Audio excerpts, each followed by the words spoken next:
আপনার কি আমাকে বুয়া মনে হচ্ছে? না, ঠিক তা না। তাহলে কি বউ মনে হচ্ছে? না। তাহলে রান্না করে রাখতে কেন বললেন? আচ্ছা ঠিক আছে, আপনার রান্না করতে হবে না। আমি অফিস থেকে আসার সময় হোটেল থেকে খেয়ে আসবো। বাহ বাবা বাহ, আপনি তো বেশ স্বার্থপর। আপনি হোটেল থেকে খেয়ে আসলে আমি কি খাবো? ঘরে কি বাজার আছে? মিতা, মিতা, এই মিতা। কি হয়েছে কি? আমি অফিসের জন্য বেরোচ্ছি, আপনি ঠিকঠাক মতো রান্নাটা করে রাখবেন, বাসায় এসে খাবো। আপনার কি আমাকে বুয়া মনে হচ্ছে? না, ঠিক তা না। তাহলে কি বউ মনে হচ্ছে? না। তাহলে রান্না করে রাখতে কেন বললেন? আচ্ছা ঠিক আছে, আপনার রান্না করতে হবে না। আমি অফিস থেকে আসার সময় হোটেল থেকে খেয়ে আসবো। বাহ বাবা বাহ, আপনি তো বেশ স্বার্থপর। আপনি হোটেল থেকে খেয়ে আসলে আমি কি খাবো? ঘরে কি বাজার আছে? তাহলে তাহলে আমি কি করবো? কি করবো মানে কি? বাসায় আসার সময় বাজার নিয়ে আসবে, দুজনে রান্না করবো, তারপর খাবো। আপনি আপনার বয়ফ্রেন্ডকে খুঁজতে যাবেন না? অবশ্যই যাব। আমি যদি আমার বয়ফ্রেন্ডকে খুঁজে পাই তাহলে তো আমি অবশ্যই চলেই যাব। আপনার একা এসে রান্না করে খেয়ে নিবে। আর যদি না খুঁজে পাই তাহলে বাসায় ফিরে দুজনে একসাথে রান্না করে খাবো। আমি না আপনাকে একটুও বুঝতে পারতেছি না, জানেন? কেন না বুঝায় কি? এই বলতেছেন যে দুজন একসাথে রান্না করে খাবো, আবার এই বলতেছেন যে আপনার রান্না করতে হবে না, আমার রান্না করতে হবে। মানে কি বুঝাতে যাচ্ছেন? আপনার এত কিছু বুঝতে হবে না। আপনি অফিসে যাচ্ছিলেন, অফিসে যান। আর হ্যাঁ, আমার কথার অবাধ্য বলি কিন্তু আমি বাড়িওয়ালাকে সত্যি কথা বলি।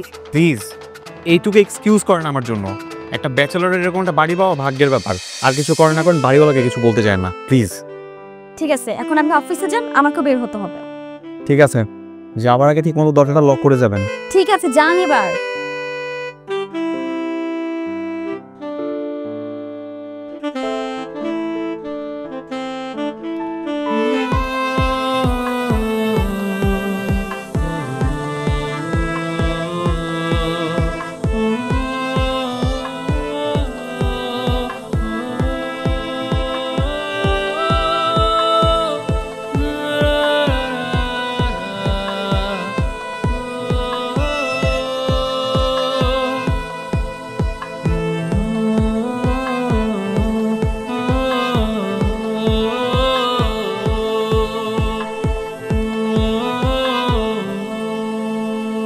এই রাতুল ভাই, আপনি বাজার করে এলেন? হ্যাঁ। ভাবরে দিলাম বাইরে থেকে এসে মনটা খুব খারাপ। দেখে মনে হচ্ছে ওনার শরীরটা খুব দুর্বল। তাই নাকি? হ্যাঁ, ওর কিনে দেখে মনে হয়। কি অবস্থা জি ভাই। রাতুল? বাজার করলা? জি ভাইজান। কি বাজার করলা? এই তো মাছ মাংস তরি তরকারি ঘরের জন্য কিছু আর কি। ভাইজান অফিস থেকে আসছি তো, যদি কিছু মনে না করেন একটু ফ্রেশ হয়ে আসি। অবশ্যই অবশ্যই, যাও যাও যাও যাও। ঠিক আছে। দেখলে মনটা খুব রহিম। আচ্ছা, এই যে সিঁড়ি টিড়ি যে অপরিষ্কার হয়ে আছে, এদিকে তোমার খেয়াল আছে? বাজার সব খেয়াল আছে।